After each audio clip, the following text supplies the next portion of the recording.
Live from Fargo and serving you on TV, online, and on the go. This is Valley News Live at 6. I know for a fact I'm not going to take it anymore. That man, like many others across some southeastern North Dakota counties, are just plain fed up. They say men in white vans have been coming to their property and stealing from them, and that it's been going on for years. That's why he called our whistleblower hotline. In fact, the sheriff of Sargent County says it's a big problem.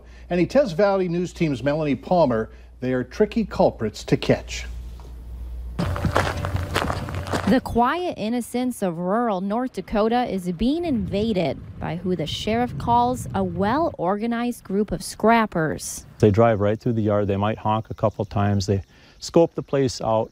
And if somebody stops by, they try to make themselves look legit and say they're interested in scrap iron. Jesse Froelich has lived in the Lidgerwood area for about 20 years now. And like most people who have seen these men, he lives on a farm. He says he's tired of these scrappers showing up at his house, asking about his stuff. I want to say they've been doing this for about 7 years. But there's more to this case than just asking to buy some scrap metal. The Sargent County Sheriff, Travis Paper, tells us if you don't agree to selling these scraps, they often come back when you're not home and steal it. Clint McLaughlin has had some run-ins with these men too. In fact, he's even done some business with them. I have sold some stuff to them, and which worked fine.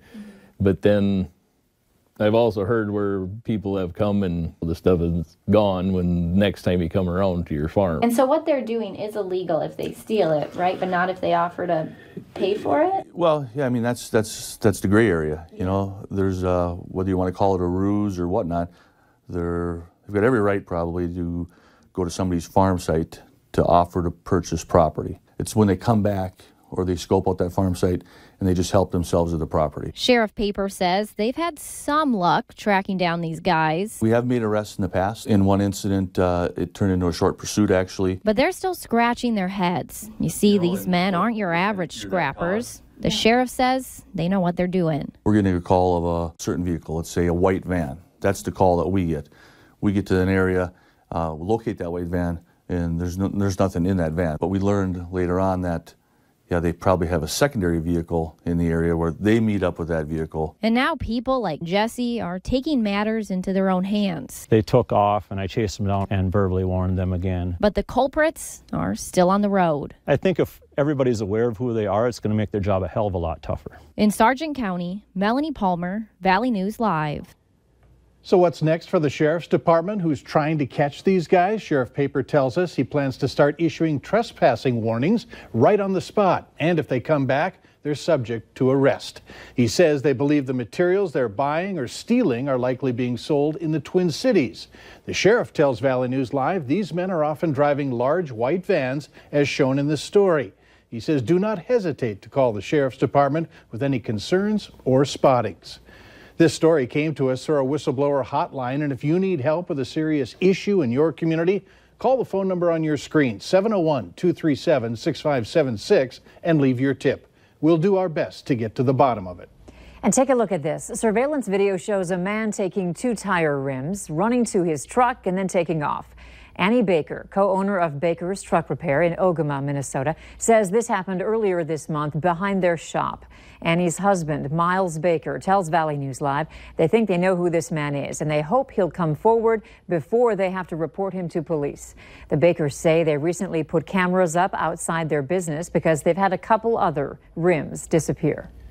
Another day with cooler temps. Not so bad since we can open our windows to cool down the house. Hutch is back from vacation. What's happening tonight? Well, it's pretty quiet across most of the area. We have a few showers showing up in the central Dakotas, but by and large, our region high and dry. Temperatures are on their way down quickly tonight. Dry air will cool off. The wind should taper off as well, as we'll be quickly into the 50s as we head into the overnight hours. Likewise, a cool one in Grand Forks.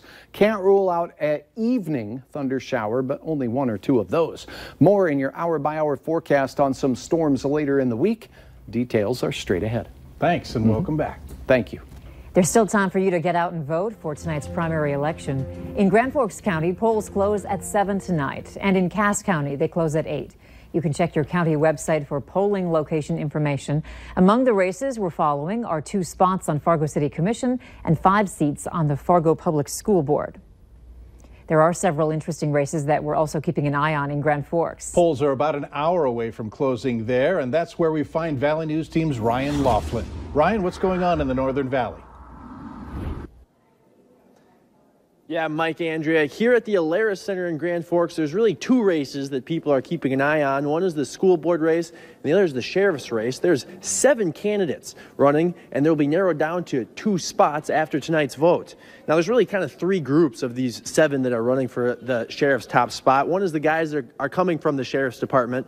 The other is the guys coming from the police department, and the other is kind of a group of outsiders. And we've covered stories on a couple of these guys and controversies surrounding them. First is Mike Lee. He was a former sheriff's deputy. He was essentially fired after piling up complaints as a deputy within the department. His most egregious offense was when he threatened a man at a bar. That incident was captured on deputy body cam footage. He's likened himself to President Trump as a no-nonsense type. And then there's Andy Schneider. He's a current deputy with the sheriff's department. Our investigation yesterday uncovered surveillance video of what looks like one of his campaign volunteers breaking the law, illegally placing flyers on cars.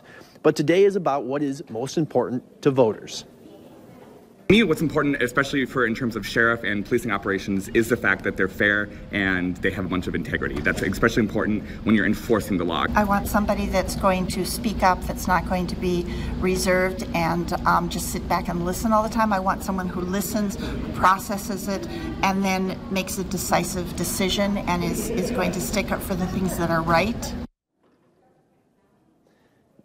Now, we'll have all of these results coming up tonight. Another piece of the race that we're watching is there's a person that has former ties to the KKK who's running on the school board here. We will follow those results closely and have them for you tonight on Valley News Live. From Grand Forks, I'm Ryan Laughlin, Valley News Live. All right, thanks, Ryan. Be sure to stick with Valley News Live for all your primary election coverage. We'll have results from today's important races on Valley News Live on Fargo CW at 9 and on Valley News Live at 10. And you can also find results under the Elections tab on our website, valleynewslive.com. A North Dakota man has been sentenced to about a year in jail for driving drunk last fall and causing a crash that killed another man. Authorities say 58-year-old Alan Miller of Petersburg was killed last September when Paul Lilja's pickup truck turned in front of his motorcycle on a county road east of Larimore. The 2 vehicles collided. Lilja pleaded guilty to negligent homicide in a deal with prosecutors. He will still be eligible for work release. The judge noted that during sentencing that Lilja attempted CPR on Miller after the crash. Lilja was also ordered to spend 20 hours speaking to high school students about the dangers of drunken driving. 2 state agencies say they may soon run out of money to fix the issues with Minnesota's new driver registration platform.